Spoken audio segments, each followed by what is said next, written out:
মুসলমান বিরোধী আরও একটি পদক্ষেপ নিয়েছে মোদি সরকার, যাকে কেন্দ্র করে এখন ক্ষোভে ফুঁসছে ভারতের মুসলিমরা। বাংলাদেশেও এর প্রভাব পড়েছে। বিভিন্ন মহল থেকে এই আইনের প্রতিবাদ জানানো হয়েছে, যা থেকে বাদ যায়নি অন্তর্বর্তী সরকারের আইন ও বিচার উপদেষ্টা আসিফ নজরুল। এমনকি মোদি সরকারের এই আইনের তীব্র বিরোধিতা করেন তিনি। বিস্তারিত জানাচ্ছেন শেখ ফরিদ। ভারতের পার্লামেন্টে বিতর্কিত ওয়াকফ সংশোধনী বিল পাশ হয়েছে গত ৩ এপ্রিল।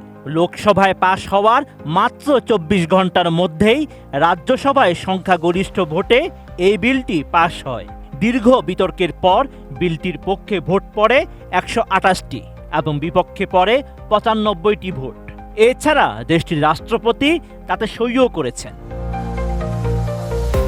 এই আইন পাশের প্রেক্ষিতে ভারতের মুসলিম সমাজে ব্যাপক উদ্বেগ ও ক্ষোভ ছড়িয়ে পড়েছে। বিশেষজ্ঞদের ধারণা, এটি মুসলিম সম্প্রদায়ের ধর্মীয় অধিকার ও ঐতিহাসিক সম্পত্তি রক্ষায় বড় ধরনের হুমকি তৈরি করবে। ভিশনের ফুলঝুরি মেগা অফারে ফ্রিজ কিনলেই পাচ্ছেন ১৬ পিসের আকর্ষণীয় গিফট বক্স একদম ফ্রি। এমন পরিস্থিতিতে ভারতের ওয়াকফ বিল নিয়ে তীব্র সমালোচনা করেছেন আইন, বিচার ও সংসদ বিষয়ক উপদেষ্টা ডক্টর আসিফ নজরুল। ৬ এপ্রিল সামাজিক মাধ্যম ফেসবুকে এই আইনের বিরোধিতা করে একটি স্ট্যাটাস দিয়েছেন তিনি। মোদি সরকারের তীব্র সমালোচনা করে উপদেষ্টা আসিফ নজরুল লিখেন, মুসলমান বিরোধী আরও একটি পদক্ষেপ নিয়েছে ভারত। নতুন আইন পাশ করে তারা মুসলমানদের ওয়াকফ সম্পত্তি পরিচালনা বোর্ডে অমুসলিমদের রাখার এবং এসব সম্পত্তিতে সরকারের সরাসরি খবরদারিত্বের বিধান করেছে।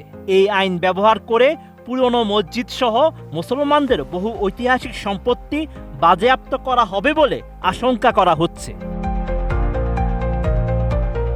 ধর্মীয় বৈষম্যের অভিযোগ তুলে আইন উপদেষ্টা জানান, ভারতে হিন্দু মন্দির পরিচালনা কমিটিতে অন্য ধর্মাবলম্বীদের রাখার কোনো প্রথা নেই। তাহলে ওয়াকফ বোর্ডে অমুসলিমদের রাখা হবে কেন, এই প্রশ্ন তিনি তুলেন। আসিফ নজরুল আরও লিখেন, এই আইন ভারতে মুসলমান ও অন্যান্য সংখ্যালঘু ধর্মের মানুষের বিরুদ্ধে ভারতের হিন্দুত্ববাদী গোষ্ঠীর ক্রমাগত বৈষম্য ও নিপীড়নের আরেকটি অধ্যায় রচনা করবে। সবশেষে বাংলাদেশে সংখ্যালঘু নির্যাতন নিয়ে ভারতের অভিযোগের প্রসঙ্গ টেনে আনেন এই উপদেষ্টা। লিখেন, পরিতাপের বিষয় হচ্ছে এরাই আবার বাংলাদেশের সংখ্যালঘু নিপীড়নের ভুয়া অভিযোগ তুলে যাচ্ছে অব্যাহতভাবে। Sheikh Farid, ATN news.